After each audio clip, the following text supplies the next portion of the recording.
Yes बच्चों, समुद्र तट न केवल पर्यटन स्थानानि अत्र मत्स्यजीविनः अपि स्वजीविकां चालयन्ति। समुद्र तट जो है वो न केवल पर्यटकों के लिए घूमने का स्थान है, बल्कि वो मछुआरे जो होते हैं उनकी जीविका चलाने में भी मदद करता है। उसके बाद अगला पैराग्राफ देखिए, पैराग्राफ नंबर 2। अस्माकं देशे, अस्माकं मतलब होता है हमारे, देशे मतलब होता है देश में, बहवः मतलब होता है बहुत सारे, समुद्र तटः सन्ति यानी समुद्र के किनारे हैं। हमारे देश में बहुत सारे समुद्र के किनारे हैं। बच्चों, मैंने आपको वर्ड मीनिंग बताते समय ये बताया था कि हमारे देश की अवस्थिति जो है कुछ इस तरीके से है, ठीक है।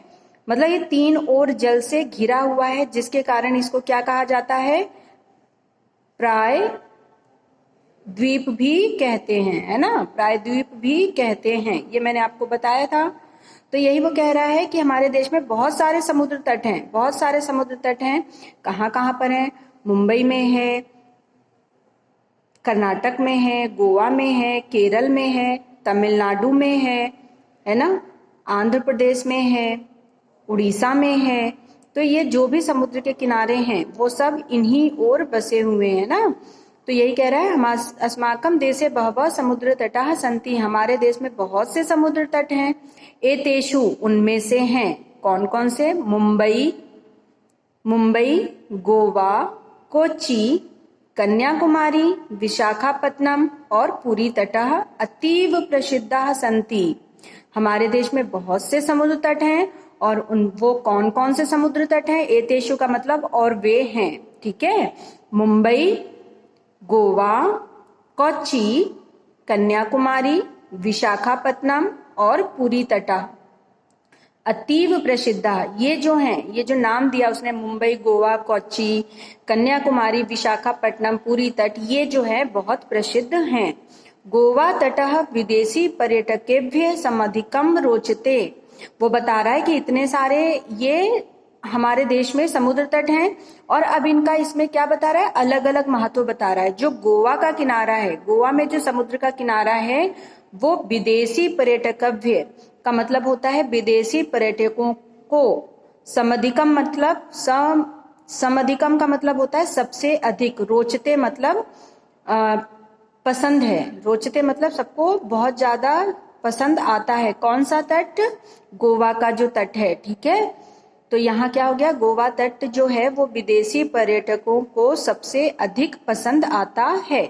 विशाखापत्तनम जो तट है वो विदेशी व्यापाराय, वैदेशिक व्यापाराय का मतलब होता है विदेशी व्यापारों से प्रसिद्ध, माने प्रसिद्ध है, विदेशी व्यापार के लिए प्रसिद्ध है। जो विशाखापत्तनम का तट है, विशाखापत्तनम का तट यहाँ पर है बच्चों, जो विशाखापत्तनम का तट है वो विदेशी पर्यटकों के, विदेशी व्यापार के लिए प्रसिद्ध है, ठीक है। घूमने के लिए कौन सा है?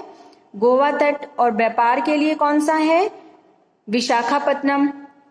कोच्चि तटः नारिकेल फलेम्य ज्ञायते, और कोच्चि तट जो है, केरल का कोच्चि तट जो है वो नारियल के फलों के लिए जाना जाता है। ज्ञायते माने जाना जाता है, नारिकेल फलेव्य यानी नारियल फल के लिए, अर्थात कोच्चि तट जो है केरल का, उसके किनारे नारियल के पेड़ अधिक हैं, तो वो नारियल फल के लिए जाना जाता है। मुंबई नगरस्य जुहू तटे सर्वे जनाः स्वयं विहरन्ति। मुंबई नगरस्य, मुंबई नगरस्य का मतलब होता है मुंबई नगर का, जुहू तटे यानी जुहू तट जो है, सर्वे मतलब सभी, जनाः माने लोग, स्वयं का मतलब होता है बिना रोक टोक के, विहरन्ति मतलब घूमते हैं या टहलते हैं। तो मुंबई नगर का जो जुहू तट है वहां पर सभी लोग स्वच्छंद या बिना रोक टोक के टहलते हैं या घूमते हैं या देखने या घूमने जाते हैं। चेन्नई नगरस्य मेरीना तटः, चेन्नई नगरे कहाँ पर है? ये आंध्र प्रदेश में आता है, ठीक है। चेन्नई नगरस्य मेरीना तटः देशस्य सागर तटेषु दीर्घतम, सॉरी तमिलनाडु में आता है चेन्नई नगर, है ना, यहाँ मद्रास, ठीक है, जिसका पुराना नाम क्या था? मद्रास, चेन्नई मद्रास। चेन्नई नगरस्य मेरीना तटः, चेन्नई नगर का मेरीना तट जो है वो देश का सबसे लंबा, दीर्घतम का मतलब होता है लंबा, सबसे लंबा समुद्र तट है। ठीक है, तो चेन्नई नगर का सबसे लंबा समुद्र तट कौन सा है? मेरीना तट। ओके बच्चों, उम्मीद है आप सभी को ये समझ में आ गया होगा।